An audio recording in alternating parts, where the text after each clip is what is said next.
Assalamualaikum warahmatullahi wabarakatuh.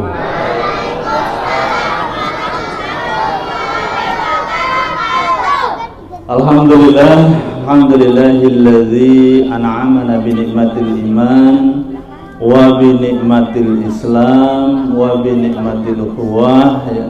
Asyhadu an la ilaha illallah wahdahu la syarikalah wa asyhadu anna Muhammadan abduhu wa rasuluh la nabiyya ba'dah. Allahumma salli wa sallim ala sayyidina Muhammad wa ala ali sayyidina Muhammad, amma ba'du. Senang kita, suasana kekeluargaan, akrab, ini adalah nikmat yang besar yang Allah berikan kepada kita. Yang kedua, salawat dan salam semoga tercurahkan kehadiran junjungan kita Nabi besar Muhammad sallallahu alaihi wasallam. Mudah-mudahan kita semua nanti di hari kiamat diakui sebagai umatnya dan diberikan syafaat.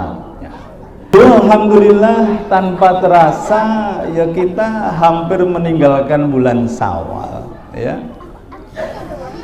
Jadi sebulan yang lalu kita sudah Ramadan, kita sudah Lebaran, Idul Fitri.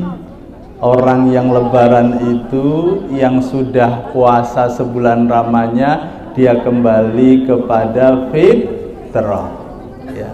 Bersih dari dosa ya.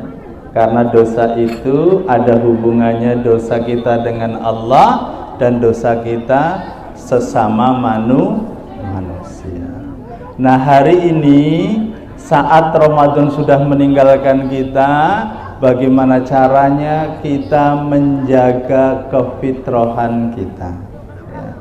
Maka dalam kesempatan yang singkat ini saya ingin menyampaikan pesan hadis Nabi Muhammad sallallahu alaihi wasallam. Jadi kata baginda Rasulullah sallallahu alaihi wasallam dalam sebuah hadisnya yang diriwayatkan oleh At-Tirmidzi, apa kata beliau ya? Ittaqullah haitsu ma kunta. Ingat anak-anak, Rasulullah pesan 3 hal. Ini yang mau kita sampaikan. Pesan yang pertama adalah ittaqullaha haitsu ma kunta. Apa artinya? Bertakwalah kepada Allah dimanapun kalian berada. Jadi setelah kita selesai puasa sebulan, selesai tarawih sebulan, maka kita mendapatkan gelar takwa ya. Maka takwa ini harus kita jaga, harus kita pertahankan. Maka pesan Rasulullah, ittaqullah haitsu ma kunta ya. Bertakwalah kepada Allah di mana saja. Saudara-saudaraku dimuliakan oleh Allah, takwa itu memang ya, ini sebuah predikat yang paling tinggi. Coba, kalau ada pertanyaan siapakah orang yang paling mulia di hadapan Allah Subhanahu wa ta'ala, anak-anak ada yang tahu siapa yang paling mulia? Yang paling hebat, yang paling mulia di hadapan Allah, siapakah mereka? Ya. Muhammad katanya ya. Ya, kata Allah Subhanahu wa taala, "Inna akramakum indallahi atqakum." Ya. Sesungguhnya yang paling mulia di antara kalian adalah yang paling bertakwa. Ya. Ini diingat-ingat ya nak, nanti terakhir mungkin ada pertanyaan. Jadi kalau pertanyaannya siapa yang paling mulia, jawabannya adalah yang paling bertakwa. Takwa itu apa Pak Ustadz? Takwa itu secara umum yang menjalankan perintah Allah, menjauhi larangan. Bisa diartikan berhati-hati seperti kita mau berjalan, di jalan itu banyak duri, banyak pecahan beling, tentu kita harus hati-hati. Itulah orang yang benar. Bapak Ibu, Islam itu mudah, nggak berat, nggak menyusahkan, dan Gusti Allah itu sangat-sangat sayang, sangat-sangat maklum dengan hamba-hamba. Maka kata Allah, fattaqullaha mastata'tum, bertakwalah kalian sesuai dengan kemampuan kalian. Islam itu benar-benar mudah. Bapak-bapak yang di lapangan, di sawah, monggo sholat. Jangan sampai gara-gara celananya kotor nggak sholat. Yang nggak boleh itu adalah celananya kena najis. Itu nggak boleh, karena syarat sahnya sholat itu harus bersih dari najis. Tapi kalau tanah itu bukan najis, yang penting sholat. Jadi gampang banget bertahap. Mastata'tum, kata Allah, sesuai dengan kemampuan kalian. Memang iya boleh mastata'tum, semampunya, tapi ibadah kita tetap harus mengacu mengikut kepada Rasulullah Sallallahu Alaihi Wasallam. Ya sholat tarawih ya 8 atau 20. Kalau sholat jamaah ya tetap berusaha untuk rapat. Itu contoh. Islam itu gampang banget. Tidak ada yang susah dalam berislam. Maka Bapak Ibu, lakukanlah perintah-perintah Allah Subhanahu wa Ta'ala. Mastata'tum, sesuai dengan kemampuan kalian. Oke, satu selesai pesan Nabi. Ittaqullah haitsuma kunta.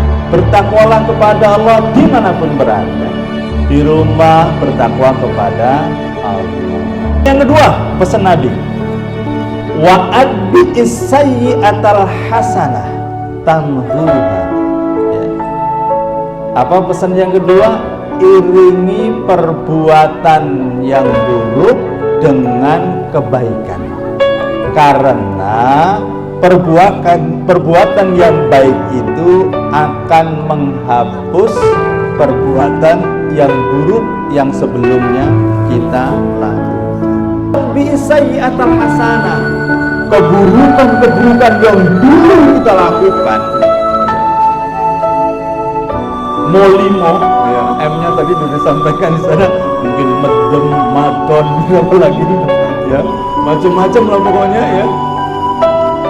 Itu begitu kita sudah sadar, ya, kita tinggalkan dan kita lakukan kebaikan-kebaikan. Sholatnya 5 waktu kita lakukan, sedekahnya kita lakukan, ngajinya kita lakukan, insya Allah kebaikan-kebaikan yang kita lakukan hari ini akan menghapus seluruh kesalahan-kesalahan di masa lalu. Itu begitu rumusnya. Wa'adbi'is sayyi'atal hasanah. Kalau kita habis berbuat dosa, ya, istighfar, habis itu kemudian lakukan perbuatan baik. Ya. Kemudian yang ketiga, pesan Nabi. Ya. Yang ketiga pesan Nabi. Apa pesan Nabi? Wahulikin nas bihulukin hasan. Pergauli manusia dengan akhlak yang baik. Nah, inilah acara kita malam hari ini, halal bihalal, bagian daripada kita tadi. Wa khuliqin nas bi khuluqin hasan. Ya. Pergauli manusia dengan akhlak yang baik. Kanjeng Nabi Muhammad SAW itu adalah orang yang paling pemaaf, Bapak Ibu. Ya. Kalau halal bihalal ini kan identik dengan maaf-maafan. Ada nggak ingat Rasulullah itu contoh cerita kalau Rasulullah itu seorang yang pemaaf? Ada nggak anak-anak yang tahu ceritanya? Kalau Rasulullah itu pernah disakiti tapi dimaafkan?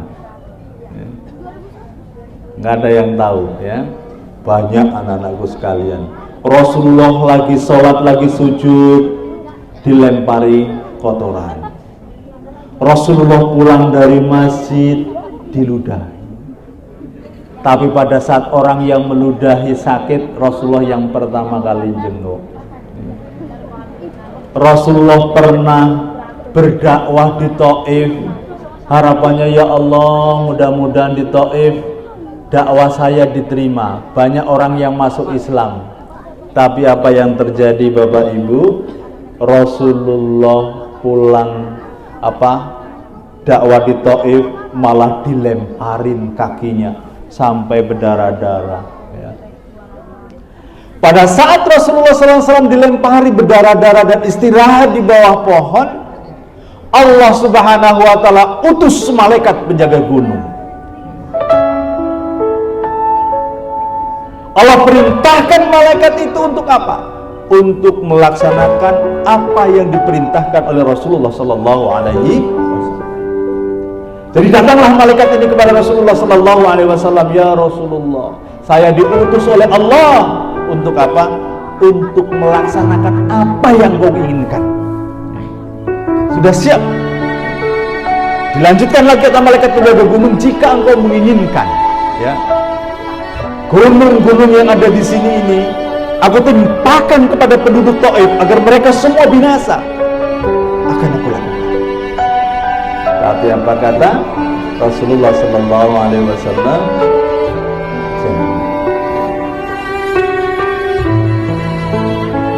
Fa innahu la ya'lam. Sesungguhnya mereka tidak mengetahui.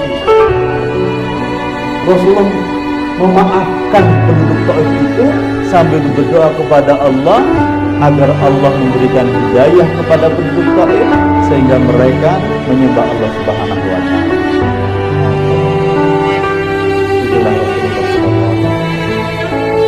Rasulullah Sallallahu Alaihi Wasallam itu sangat memaafkan pada saat Rasulullah Sallallahu Alaihi Wasallam, Bapak Ibu, pada saat beliau mau meninggal sedang sakit, Rasulullah kumpulkan para sahabat-sahabat dan anggaplah seperti itu. Rasulullah berpidato, wahai saudara-saudaraku, sahabat-sahabatku, mungkin usiaku tidak lama lagi. Jika ada di antara kalian yang dulu pernah aku sakiti, pernah aku zalimi baik sengaja atau tidak, silahkan kalian balas pada saat itu. Suasana hening, ibu-ibu, bapak-bapak, semua tertunduk sedih. Rasulullah memang seperti itu. Di tengah keheningan itu ada yang ngacung angkat tangan, saya ya Rasulullah. Sahabat kasar, gede rasanya. Apalagi Umar bin Khattab jengkel banget. Kok ada-adanya yang berani ngomong begitu? Silahkan maju. Kata Abu Bakar, kata Umar, ya Rasulullah, biar saya saja yang menggantikannya. Biar saya saja yang dipukul, beratnya. Yang dibalas. Kata Rasulullah, siapa yang berbuat, dia yang harus tanggung jawab. Silahkan, kenapa engkau ingin membalas? Kemudian sahabat ini mengatakan, dulu ya Rasulullah, pada saat peperangan engkau pernah memukul punggungku dengan tongkat komando. Maka saat ini saya ingin membalasnya ya Rasulullah. Sahabat Masya Allah, tega-teganya mau memukul Rasulullah SAW. Kata Rasulullah, tunggu ya Rasulullah. Kenapa? Apalagi? Dulu waktu tongkat komandomu memukulku mengenai tubuhku, saya dalam keadaan tidak mengenakan baju. Saya ingin engkau buka bajumu ya Rasulullah, sehingga setimpal balasan. Tambah sahabat tambah sedih, tambah jengkel. Kok tega-teganya, kok berani-beraninya menyuruh Rasulullah SAW membuka baju. Kata Rasulullah, baik. Begitu dibuka bajunya Rasulullah Sallallahu Alaihi Wasallam, Bapak Ibu, nampak ya tubuh Rasulullah yang putih bersih, tetapi juga tidak bisa disembunyikan memang beliau sudah berumur ya. Tetapi apa yang terjadi Bapak Ibu, pada saat Rasulullah sallallahu alaihi wasallam membuka bajunya, tubuhnya sudah tanpa baju, kemudian Sawat tiba-tiba berlari dan memeluk erat-erat tubuh Rasulullah sallallahu alaihi wasallam sambil menangis. Ya Rasulullah, belum tentu nanti di surga saya berjumpa dengan engkau ya Rasulullah. Engkau pasti berada di surga yang tinggi, sementara saya tidak tahu nasibnya ya Rasulullah. Mumpung hari ini saya masih bisa berjumpa dengan engkau, izinkan tubuh saya yang hitam ini bersentuhan dengan tubuhmu yang mulia. Masya Allah, para sahabat menangis terharu. Itulah saudara-saudara yang dimuliakan Allah Subhanahu wa taala. Wahulikin nas bihulukin hasan. Pergauli manusia dengan akhlak yang baik. Dan baginda Rasulullah sallallahu alaihi wasallam memang misi utama beliau diangkat menjadi nabi, menjadi rasul adalah innama bu'istu liutammima makarimal akhlak. Sesungguhnya saya diutus dalam rangka memperbaiki akhlak atau menyempurnakan akhlak. Maka Rasulullah SAW mengajarkan kepada kita akhlak yang mulia kepada siapa saja, kepada Allah ya, kepada orang tua, kepada tetangga ya. Masya Allah, bahkan kepada binatang, bahkan kepada tumbuh-tumbuhan dan lain sebagainya ya. Fa idza dzabhtum fa ahsinu ad-dibha, fa idza qataltum fa ahsinu al-qitlah. Kalau kalian mau membunuh dengan cara yang baik, sembelih dengan cara yang baik, tajamkan pisaunya. Begitu ya. Akhlak Rasulullah itu dengan binatang harus baik, nggak boleh jahat ya. Jangan sampai ada lihat anak-anak nangkep capung, dicopotin satu-satu, nah, sayapnya, nah, nggak boleh. Masya Allah, Bapak Ibu yang rahmati Allah Subhanahu wa taala, halal bihalal saling memaafkan. Kanjeng Nabi orang yang sangat pemaaf. Kira-kira Bu, masih mudah meminta maaf atau memaafkan? Mana yang lebih mudah? Memaafkan. Meminta maaf berat ya. Kadang gengsi meminta maaf, apalagi yang berbuat salah itu lebih tua, kemudian status sosialnya lebih tinggi, kadang gengsi. Orang tua jarang meminta maaf kepada anak-anak, pejabat jarang minta maaf kepada rakyatnya, pemerintah juga begitu ya. Bos jarang meminta maaf kepada bawahannya. Padahal meminta maaf adalah sesuatu yang sangat-sangat mulia, apalagi memaafkan. Wal 'afina 'anil nas, memaafkan manusia sangat-sangat mulia sekali di sisi Allah Subhanahu wa taala. Nih saudara-saudaraku dimuliakan oleh Allah ya. Maka mudah-mudahan dengan 3 pesan Nabi ini kita bisa jadikan bekal untuk menjaga kefitrahan kita, menjaga predikat takwa yang sudah kita dapatkan setelah kita melewati Ramadan yang kemarin. Ya mungkin itu ya yang bisa saya sampaikan.